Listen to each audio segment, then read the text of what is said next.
صفحہ نمبر 174، 9واں سپارہ، سورۃ الاعراف، آیت نمبر 172۔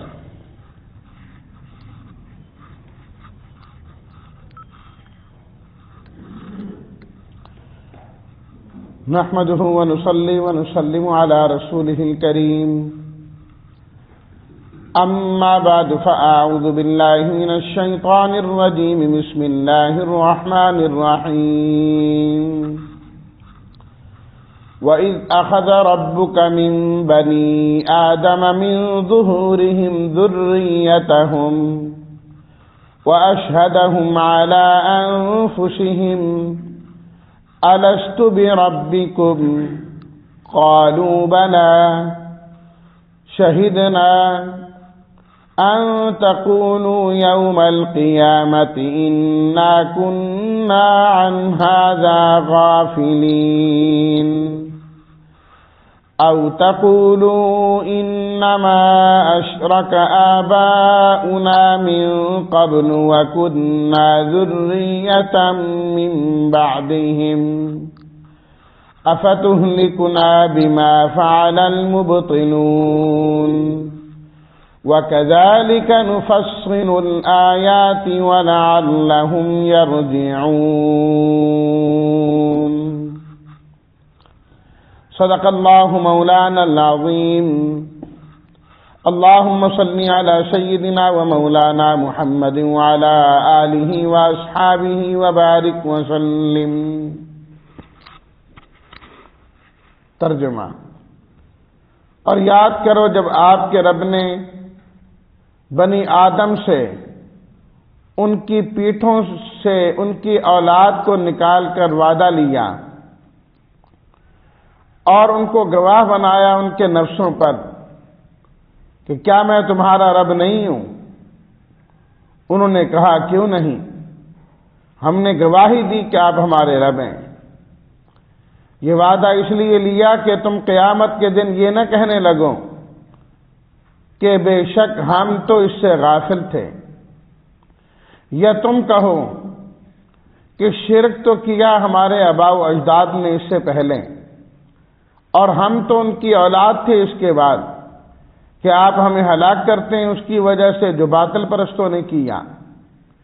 اور اسی طرح ہم کھول کھول کے بیان کرتے ہیں نشانیاں، اور تاکہ وہ واپس آ جائیں۔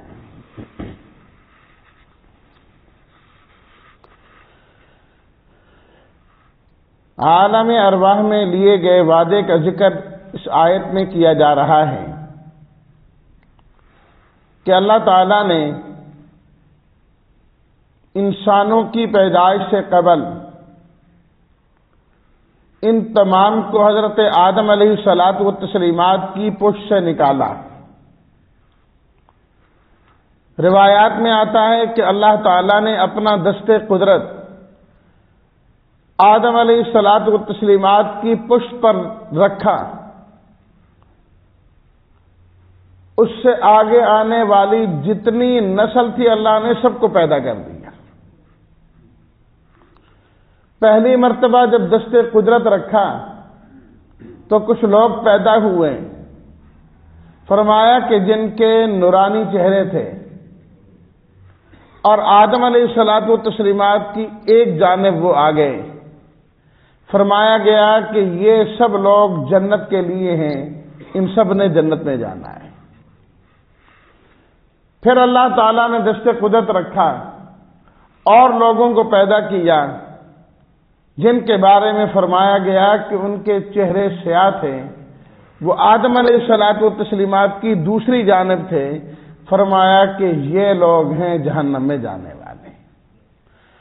اور اس روایت میں آتا ہے کہ دونوں کے ساتھ اللہ نے فرمایا ولا ابالی، مجھے کوئی پرواہ نہیں ہے، یہ لوگ جنتی جنت میں جائیں گے، وہاں کی نعمتیں اور سب کچھ ان کو دینا ہوگا۔ فرمایا ہمیں کوئی پرواہ نہیں، ہم سب کچھ عطا کر دیں گے، اور ان کی عبادت سے نیکیوں سے ہم مستغنی ہیں، ہمیں کوئی ضرورت نہیں ہے کہ یہ ہماری عبادت کریں گے، نیکیاں کریں گے، ہمیں کوئی فائدہ ہو جائے گا، لا ابالی، ہمیں کوئی نہیں۔ اسی طرح جو جہنم میں جانے والے تھے ان کے ساتھ بھی اللہ نے فرمایا ولا ابالی، مجھے کوئی پرواہ نہیں کہ یہ اگر برائی کریں گے ہمارا کوئی نقصان ہوگا، ایسی بات نہیں ہے۔ پھر ان کو پکڑنا، سزا دینا ہمارے لیے کوئی مشکل ہو جائے، ایسی بات نہیں ہے، ہمیں کوئی نہیں۔ ان کا نفع ہے یا ان کا نقصان ہے وہ ان کا اپنا ہے۔ تو اس طرح اللہ تعالیٰ نے ان سب کو پیدا کیا، اور پیدا کرنے کے بعد اللہ تعالیٰ نے فرمایا الست بربکم، اور میں یہاں پر ایک دوسری روایت کا حوالہ بھی دے دوں کہ ایک دوسری روایت میں ذرا یہ تفصیل بھی موجود ہے کہ حضرت آدم علیہ الصلوۃ والتسلیمات کی پشت سے براہ راست جنہوں نے پیدا ہونا تھا اللہ تعالیٰ نے ان کو پیدا کیا، پھر ان کی نسل سے آگے جنہوں نے پیدا ہونا تھا، پھر ان کی نسل سے آگے جنہوں نے پیدا ہونا تھا، اس طرح یکے بعد دیگرے ایک دوسرے سے اللہ تعالیٰ نے ان کو پیدا کیا۔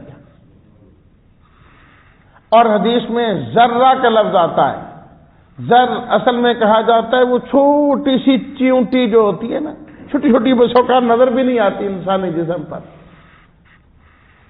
اور رنگت کے اندر بھی وہ عام اس چیونٹی سے مختلف ہوتی ہے، یہ تو کالے رنگ کی ہوتی ہے نا، وہ اس سے الگ الگ دوسرے رنگ کی لال سرخ سے رنگ کی نظر آتی ہے، وہ اس کو ذرہ کہا جاتا ہے۔ فرمایا اتنے چھوٹے چھوٹے چھوٹے چھوٹے یہ سارے۔ اللہ تعالیٰ نے فرمایا بتاؤ الست بربکم، کیا میں تمہارا رب نہیں ہوں، پروردگار نہیں ہوں؟ قالوا بلا، سب نے کہا کیوں نہیں، آپ تو ہمارے رب ہیں، ہم نے آپ کو اپنا رب تسلیم کیا، ہم گواہی دیتے ہیں اس بات کی کہ آپ ہمارے رب ہیں۔ اللہ اکبر، یہ اللہ تعالیٰ نے تمام کائنات کے انسانوں سے یہ عہد لیا، یہ وعدہ لیا۔ یہ وعدہ کب لیا گیا؟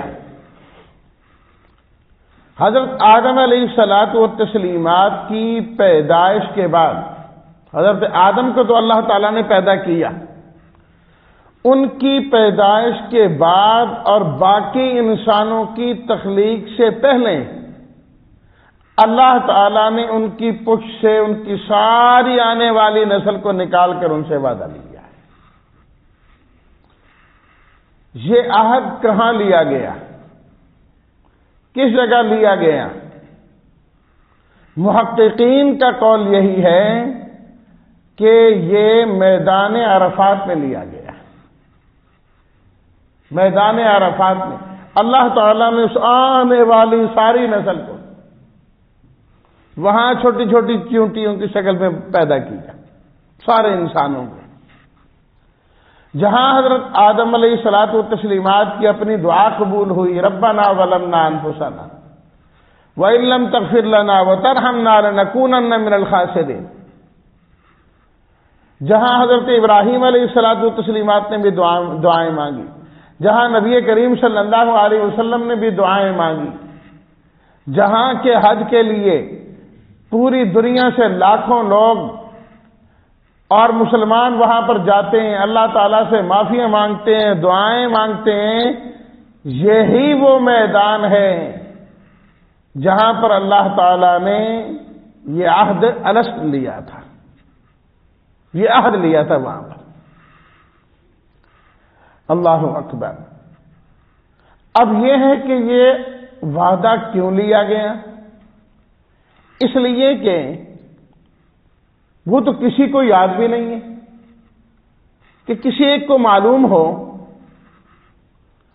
کہ ہم سے یہ بات، ویسے تو میں نے کل بھی عرض کیا تھا کہ بہت سارے اللہ والے ایسے بھی گزرے ہیں جن کو یہ بات یاد تھی، مختلف نام تفاسیر کے اندر باقی جگہ لکھے ہوئے کہ وہ حضرات کہتے تھے کہ ہمیں وہ عہد بالکل یاد ہے۔ حضرت ذنون مصری رحمہ اللہ کے متعلق آتا ہے، کسی نے پوچھا جی آپ کو وہ عہد یاد ہے؟ فرمایا کہ مجھے تو ابھی تک کانوں میں وہ آواز سنائی دیتی ہے کہ الستو بربکم، فرمایا مجھے ابھی بھی محسوس ہو رہا ہے کہ اللہ تعالیٰ کی جانب سے یہ کہا گیا۔ تو ایسے لوگ بھی گزرے ہیں، لیکن بہرحال تعداد میں وہ کم ہے، تعداد میں وہ کم ہے۔ اکثریت ایسے لوگوں کی ہے جنہیں یہ عہد یاد نہیں ہے، یہ یاد نہیں ہے کہ ہم وعدہ کر کے آئیں۔ تو جب ایک چیز یاد نہیں رہی تو پھر کیوں عہد لیا گیا؟ اللہ تو پہلے ہی جانتے ہیں، اللہ تو سب کچھ اللہ تعالیٰ کو تو سب کچھ معلوم ہے۔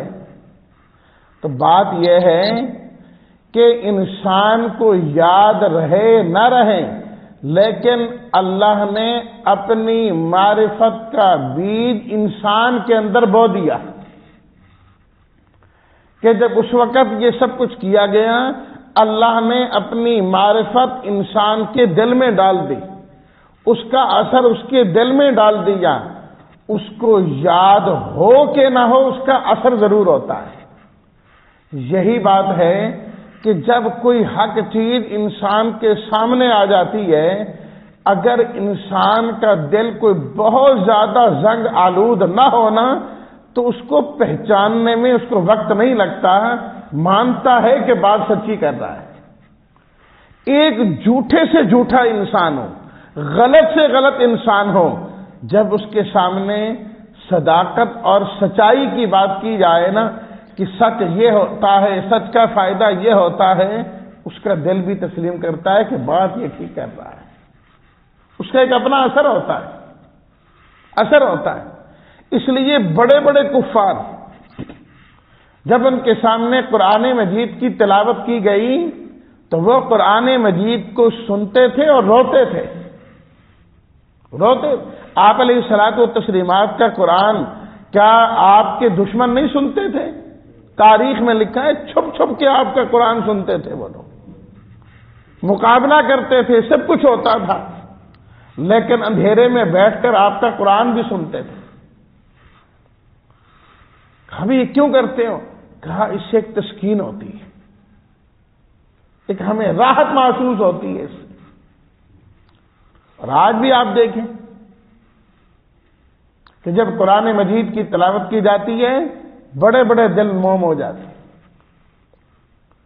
اللہ اکبر۔ قاری عبدالباسط رحمۃ اللہ علیہ کے بارے میں آتا ہے، انہوں نے جرمنی اور دیگر کئی ممالک کی اسمبلی میں جب تلاوت کی تو سارے کے سارے لوگ رونے لگ گئے۔ عجیب ان کی کیفیت ہوگی۔ ان سے پوچھا گیا تمہیں سمجھ آئی ہے کہ انہوں نے کیا پڑھا ہے؟ انہوں نے کہا سمجھ تو ہمیں کوئی نہیں آئی، لیکن اس کلام کی تاثیر تھی، کوئی تاثیر تھی، اس کا ایک اثر تھا کہ جب یہ کچھ پڑھ رہے تھے ہمارے دلوں کی دنیا بدل رہی تھی، دنیا بدل رہی تھی۔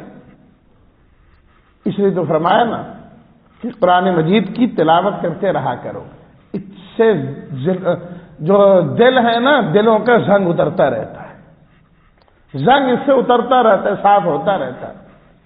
تو اللہ تعالیٰ نے انسانی قلوب میں، دلوں کے اندر اپنی معرفت کا بیج بونا تھا اور رکھنا تھا۔ بچہ پیدا ہوتا ہے مسلمان کے گھر میں، پیدا ہونے کے بعد سب سے پہلا کام کیا کیا جاتا ہے؟ اس کے دائیں کان میں آذان اور بائیں کے اندر اقامت کہی جاتی ہے۔ کیا ہم میں سے کسی کو یاد ہے کہ ہمارے کان میں آذان دی گئی تھی؟ کسی کو یاد ہو؟ کسی کو یاد ہو؟ پر آذان دیتے ہیں، آذان دیتے ہیں کیونکہ اس کا ایک اپنا اثر ہوتا ہے، اپنا اثر ہوتا ہے کہ اس کے اندر جو پہلے کلمات جائیں وہ اللہ کی بڑائی اور عظمت اور اس کے نبی صلی اللہ علیہ وسلم کے تذکرے کے جائیں، اور اس کے اثرات پھر آگے چلتے رہتے ہیں زندگی بھر، زندگی بھر اس کے اثرات چلتے ہیں، جبکہ اس کو اس کے اس عمل کا کوئی پتہ نہیں۔ فرمایا کہ اس کا عقیقہ کرو تاکہ اس کی مصیبتیں اور باقی چیزیں ٹل جائیں 7ویں دن. لیکن اس کو پتہ نہیں ہے کہ یہ ہو رہا ہے، لیکن اس کے اثرات اس کو حاصل ہو رہے ہوتے ہیں، اس کے اثرات اس کو مل رہے ہوتے ہیں.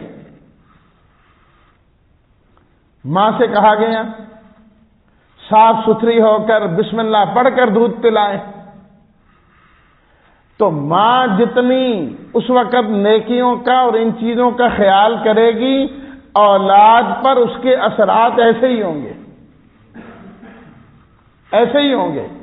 بچے کو کچھ پتہ نہیں ہے، لیکن اس کے اثرات جو کیے جا رہے ہیں، جو نیک عمل کیا جا رہا ہے، اس کے اثرات بچے کے اندر منتقل ہوتے ہیں، منتقل ہوتے ہیں بچے کے اندر.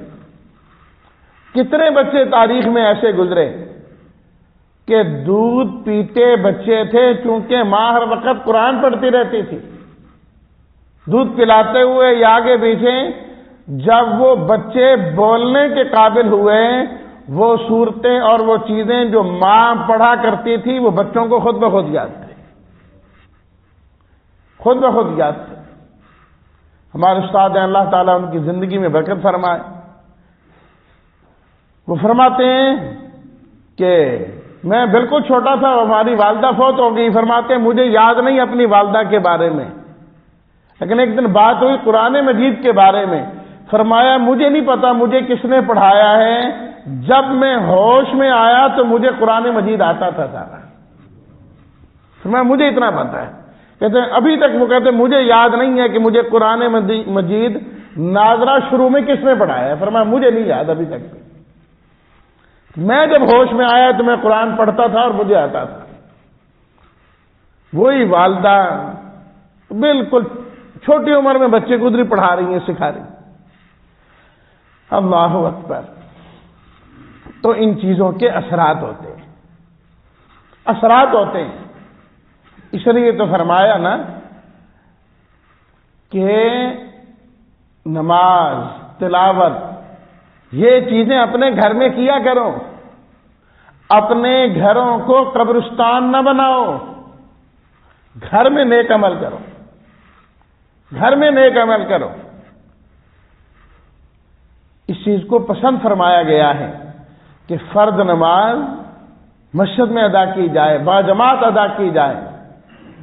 اگر ہو سکے تو نوافل اور سنتیں گھر پر ادا کی جائیں، نوافل اور سنت گھر پہ ادا کیے جائیں. اس کو زیادہ پسند کیا گیا ہے بنسبت اس کے کہ انسان یہ کام آ کر مسجد میں ادا کرے. جائز وہ بھی ہے، بالکل ٹھیک ہے، لیکن اسلام میں پسندیدہ چیز کیا ہے؟ گھروں کے اندر ان کاموں کو کرنا. کیوں؟ جب گھر کے اندر کریں گے اس کے اثرات اس گھر پر منتقل ہوں گے.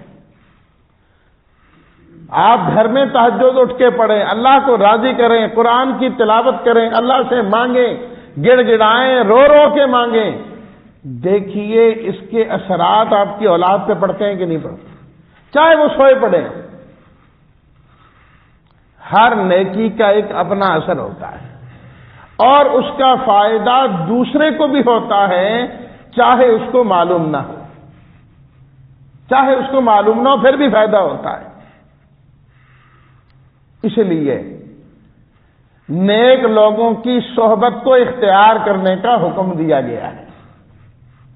نیک لوگوں کی صحبت کو اختیار کرنے کا حکم دیا گیا ہے. ان کی صحبت میں بیٹھو گے، ان کی نیکیوں کے اثرات آپ تک بھی منتقل ہوں گے. محسوس نہیں ہو رہے بظاہر، لیکن وہ اثرات خود بخود منتقل ہوتے ہیں، خود بخود. صحابہ کرام کو صحابہ کہا جاتا ہے صحبت کی وجہ سے. اللہ کے نبی صلی اللہ علیہ وسلم کی صحبت میں جو آئے وہ صحابہ بنے. ایمان والے تو اللہ کے نبی صلی اللہ علیہ وسلم کے زمانے میں بھی بہت تھے. کتنے لوگ ہیں جو ایمان لائے، لیکن آپ کی مجلس میں چونکہ نہیں آ سکے وہ صحابہ نہیں بنے، وہ صحابہ نہیں بنے. بات صحبت کی ہے.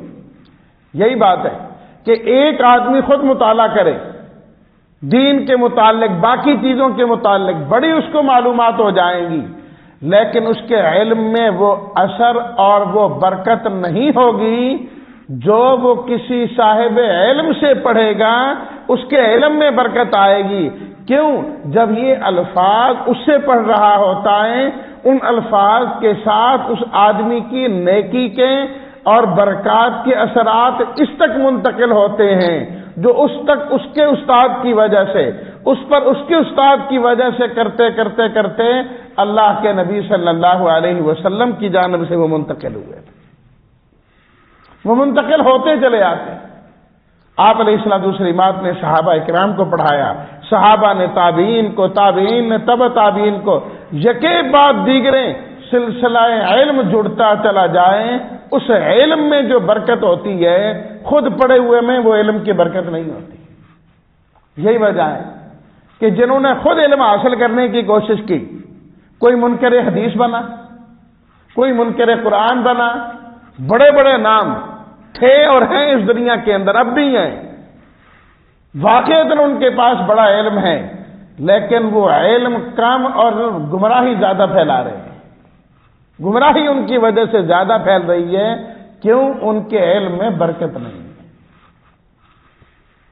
ہمارے استاد صاحب فرمایا کرتے تھے کہ دیکھو ہوا جہاں سے گزرتی ہے نا، اس ہوا جہاں سے گزرتی ہے اس کے اثرات بھی ساتھ لاتی ہے۔ اگر باغ سے گزر کے آئے گی نا، خوشبو بھی آئے گی، مزیدار، کہتے ہیں ہاں یار بڑی مزیدار ہوا آ رہی ہے، اور اگر وہی ہوا گن سے ہو کے آئے گی تو بدبو بھی ساتھ آئے گی ہوا کے ساتھ ساتھ۔ تو علم اور یہ چیزیں جہاں جہاں سے ہو کے آتی ہیں وہ اپنے اثرات بھی ساتھ لاتی ہیں، اثرات بھی ساتھ لے کے آتی ہیں۔ تو الغرض ان تمام چیزوں کے اثرات ہوتے ہیں۔ برحق ہے اللہ تعالیٰ نے انسانوں کی اور ہماری پیدائش سے پہلے یہ عہد لے کر حقیقت میں انسانوں کے دل میں اپنی معرفت کا نور اندر رکھ دیا، معرفت کا بیج اندر بوجھ دیا، تاکہ جب یہ دنیا میں جائیں تو حق کو پہچاننے والے بنیں۔ جو ہی حق، اول تو ایسے ماحول میں جائیں گے انشاءاللہ کہ جو ہے نا دین کی طرف ہی ہوگا، ایمان کی طرف ہی جائیں گے۔ اگر کسی اور ماحول کے اندر بھی جائیں تو جو ہی ان کے سامنے حق آئے یہ حق کو تسلیم کرنے والے بن جائیں، حق کو جاننے اور پہچاننے والے بن جائیں۔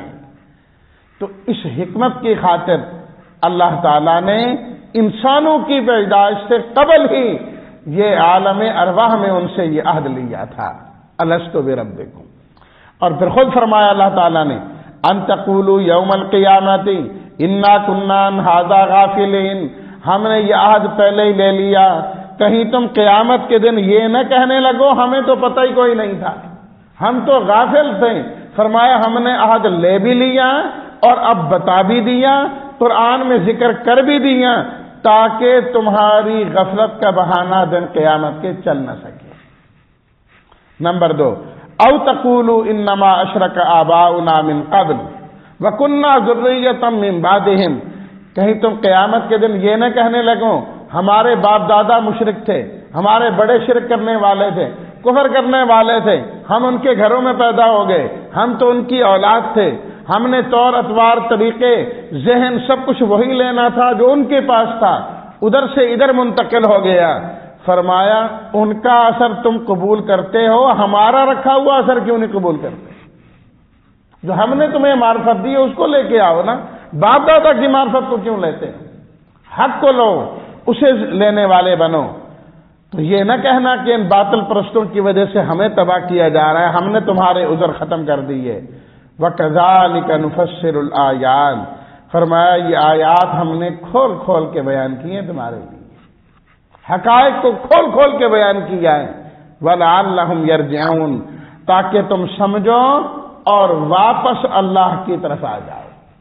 جو اللہ سے تم دور ہو گئے تھے نا، رشتہ کٹ گیا تھا، تعلق تم کاٹتے جا رہے ہو، ہم یہ چیزیں بتا بتا کے تمہارا تعلق پھر رب کے ساتھ جوڑنا چاہتے ہیں کہ رب کے در پر آ جاؤ اور اپنا تعلق جوڑنے والے بن جاؤ۔ اللہ تعالی ہم سب کو اپنی حقیقی معرفت نصیب فرمائے، نیک اور نیک اعمال ہمیں کرنے والا اور ان کے جو اچھے اثرات ہیں نیک عمل کا ہمیشہ ہی اچھا اثر ہوتا ہے، اللہ ہم سب کو وہ حاصل کرنے کی اور اس کے ہونے کی توفیق عطا فرمائے۔ وآخر دعوانا ان الحمد للہ رب العالمین۔